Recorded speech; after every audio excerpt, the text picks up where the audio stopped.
ഇപ്പോൾ നിഖിൽ തോമസിനെ പോലീസ് പിടികൂടിയിരിക്കുന്നു. ഇപ്പോൾ ചോദ്യം ചെയ്യൽ തുടർന്നുകൊണ്ടിരിക്കുകയാണ്. എങ്ങനെയാണ് ഇതിനോട് പ്രതികരിക്കുന്നത്? നിഖിൽ തോമസിന്റെ വിഷയവും നമുക്കറിയാം. വിദ്യ അറസ്റ്റ് ചെയ്തത് പാതിരാത്രിയാണ്.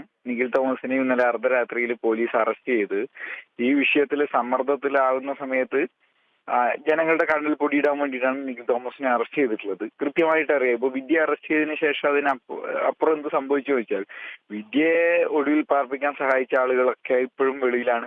SFI നേതാക്കന്മാരാണ്, SFI പ്രവർത്തകരാണ് ഇവരെ ഒടുവിൽ കഴിയാൻ ആവശ്യം. നിഖിൽ തോമസിനെ അടക്കം കസ്റ്റഡിയിലെടുത്തു. CPM നേതാവാണ് തിരുവനന്തപുരത്ത് ഒളിവിൽ കഴിയാൻ വേണ്ടിയിട്ട് നിഖിൽ തോമസിനെ അടക്കം സഹായിച്ചത്. ഈ വിഷയത്തിലെല്ലാം പോലീസ് മൗനത്തിലാണ്. വിദ്യ അറസ്റ്റ് ചെയ്ത് 2 ദിവസം കഴിഞ്ഞിട്ട് നമ്മുടെ മുന്നിൽ ആ സാഹചര്യമുണ്ട്. അതാണ് നിഖിൽ തോമസിന് സംഭവിക്കാൻ പോകുന്നത്. ഈ വിഷയത്തിൽ സർക്കാരിന്റെ നിൽക്കക്കള്ളിയില്ലാതെ അറസ്റ്റ് ചെയ്യേണ്ടി വന്നു എന്നുള്ളത് യാഥാർത്ഥ്യമാണ്. പക്ഷെ അതിനപ്പുറം എന്ത് സംഭവിക്കുന്നു എന്നുള്ളത് നമ്മൾ നോക്കി കാണേണ്ടതാണ്. നമ്മുടെ മുന്നിൽ കാട്ടാക്കട ക്രിസ്ത്യൻ കോളേജിലെ വിഷയങ്ങളുണ്ട്.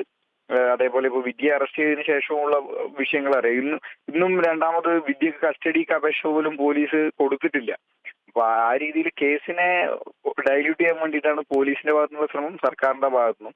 ഇതിനെ എത്രത്തോളം ഈ നിഖിൽ തോമസിന്റെ വിഷയമായാലും വിദ്യയുടെ വിഷയം ആയാലും അവരുടെ തെറ്റ് എത്രത്തോളം പുറത്തു കൊണ്ടുവരാൻ പറ്റും, അതേപോലെ അതിന് പിന്നിൽ പ്രവർത്തിച്ചിട്ടുള്ള അവർക്ക് സഹായം ഒരുക്കിയിട്ടുള്ള കേന്ദ്രങ്ങളെ അടക്കം അറസ്റ്റ് ചെയ്യുന്നതിന് വേണ്ടിയിട്ടുള്ള പ്രക്ഷോഭ പരിപാടികളുമായിട്ട് ABVP മുന്നോട്ട് പോകും.